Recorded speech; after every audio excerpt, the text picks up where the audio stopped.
ये कहानी 117 साल पुरानी है। एक लड़की का बलात्कार करके लड़कों ने एक नदी में फेंक दिया था। उस नदी में जो कोई भी आता था अमावस्या के दिन, वो लड़की उसका खून पीती थी। जो कोई भी उस पुल पर उसी दिन को आता था, उसी दिन उसका खून पी जाती थी और उसको मारकर अपनी प्यास बुझाती थी। आज पूरे 2 साल हो गए हैं। आज ही की अमावस्या को ही मैंने अपने मित्र गोपाल को अपने सामने खोया था। मैंने उसको रोका भी था, लेकिन उसने मेरी एक ना सुनी और वह अपनी मनमर्जी करता गया। आखिर उसने अपनी जान गंवानी पड़ी और मुझे भी अकेला कर गया। थोड़ा सनकी था मेरा दोस्त गोपाल, जान हथेली पर लेकर चलता था। चाहे किसी का कोई भी मामला हो, वह टांग अड़ाए बिना नहीं रहता था। लेकिन दिल का बड़ा अच्छा था, लोगों की मदद दिल से करता था। आज से 2 साल पहले की बात है और मेरा दोस्त गोपाल, हम दोनों अक्सर समय समय पर घूमने के लिए बाहर जाया करते थे। अब की बाहर हमने छुट्टी लेकर कहीं जाने का प्लान बनाया था। हमने तय किया कि हम इस भीड़ से बचकर प्रदूषण से कहीं दूर जंगल में चलते हैं और वहाँ की सैर करते हैं। बहुत दिनों से इस तरफ गए नहीं थे। हम दोनों ने सारा सामान बांधा और एक कार लेकर निकल पड़े। हम दोनों एक ऐसे जंगल में पहुँच गए जहाँ पर ना कोई जानवर का निशान था और ना ही कोई आदमी था। हाँ, छोटे मोटे जानवर तो थे, लेकिन जान का कोई खतरा ना हो ऐसी कोई बात नहीं थी। इसलिए हम दोनों बिल्कुल निश्चिंत थे। हम तकरीबन 60 किलोमीटर आगे जा चुके थे। वहाँ पर और कोई इंसान नहीं था, लेकिन हमने एक भी गाड़ी नहीं देखी। सड़क पूरी खाली थी।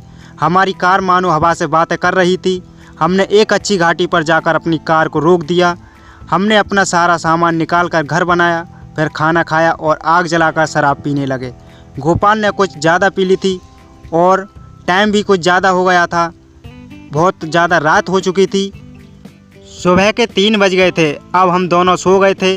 फिर हम अगले दिन दोपहर को 2 बजे उठे। गोपाल नशे में धुत ऐसे ही सो गया था, इसलिए उसको खुजली हो रही थी, इसलिए उसे स्नान करना था और नहाने की इच्छा उसकी कर रही थी।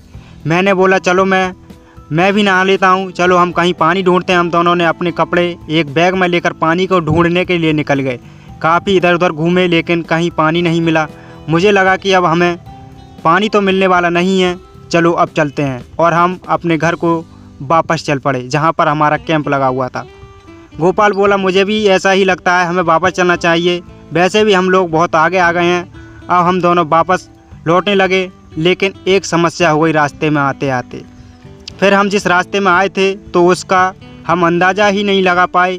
अभी अंधेरा होने वाला था। हमने अंदाज़ा लगाया और मेन रोड की तरफ निकल पड़े और थोड़ी देर बाद हम मेन रोड पर पहुंच गए जहां पर गाड़ियां जा रही थीं।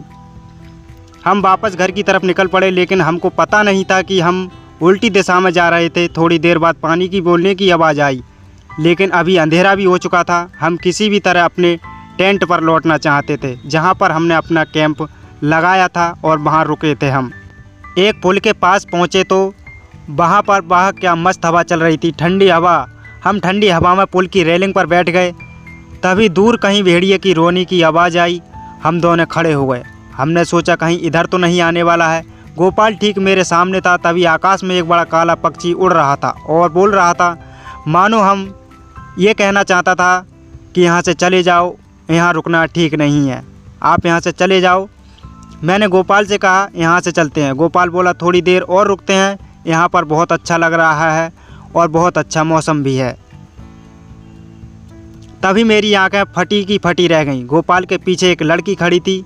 दूर से वह देखने में सुंदर लग रही थी, पर इस तरह से अचानक देखकर मैं डर सा गया। गोपाल मुझसे पूछने लगा क्या हुआ। इतने में वह लड़की पुल की रेलिंग पर चढ़ गई और नीचे पानी की तरफ देखने लगी। पानी में पता नहीं क्या देख रही थी। मैंने गोपाल से कहा देखो वह लड़की क्या कर रही है। गोपाल ने पीछे मुड़कर देखा, अरे वह तो आत्महत्या कर रही है। गोपाल दौड़कर उसके पास गया, लेकिन इतने में ही वह पानी में कूद गई बिना कुछ सोचे ही समझे। गोपाल अब उसको देखने लगा। मैं भी दौड़कर गोपाल के पास चला गया और उस लड़की को देखने लगा। वह लड़की चिल्ला रही थी और सहायता के लिए हमको पुकार रही थी। गोपाल ने अपनी शर्ट निकालकर मेरे मुंह पर फेंक मारा और वह रेलिंग पर चढ़ गया। उसको भी लगा कि मैं इसको बचा सकता हूँ, ये मरने के लिए यहाँ पर आई है। मैंने उसको रोका, उसका हाथ पकड़ा, लेकिन वह पानी में कूद गया। पानी में कूदते ही वह लड़की गायब हो गई। सोचा कि शायद लड़की पानी में डूब गई है, इसलिए गोपाल ने गहरी सांसें भरी और वह पानी में डुबकी लगाने लगा। उसको खोजने लगा, लेकिन लड़की ना मिली। कुछ देर बाद गोपाल वापस आया। मैंने गोपाल को ज़ोर से पुकार कर पूछा, क्या मिल गई क्या? वह बोला, नहीं मेरे दोस्त, अभी नहीं मिली। एक बार और गोपाल ने गहरी सांस भरी और एक बार फिर से वह पानी के अंदर गया उसे ढूंढने के लिए। मैंने अपनी आंखें बंद कर लीं और भगवान से प्रार्थना करने लगा, भगवान सब कुछ ठीक करना। तभी मैंने अपनी दाईं तरफ कुछ महसूस किया। मैंने अपनी आंखें खोली और दाईं तरफ देखा तो मेरे पैरों के नीचे से ज़मीन खिसक गई। मैंने देखा कि वही लड़की अभी तो पानी में थी और अब यहाँ कैसे बैठ गई, लेकिन ये तो अभी पानी में कूदी थी, लेकिन अब यहाँ कैसे? मैंने गोपाल को आवाज़ लगाई, गोपाल गोपाल, ये लड़की तो यहाँ पर आ चुकी है, तुम भी जल्दी से ऊपर आ जाओ। उस लड़की ने मेरी तरफ देखा और घूरने लगी, लेकिन अब की बार उसका चेहरा पहले जैसा सुंदर नहीं था, वह एकदम बिल्कुल भूतिया रूप में थी। मैंने गोपाल को पुकारा, गोपाल बचाओ, ये लड़की नहीं है, ये तो एक चुड़ैल है। गोपाल वहीं पर खड़ा हो गया और वह हिल भी नहीं पा रहा था। गोपाल की हाथ पैर ठंडे हो गए थे। अब पहली बार किसी चुड़ैल को इतने करीब से देखकर मैंने तो पैंट में ही पेशाब कर दी थी।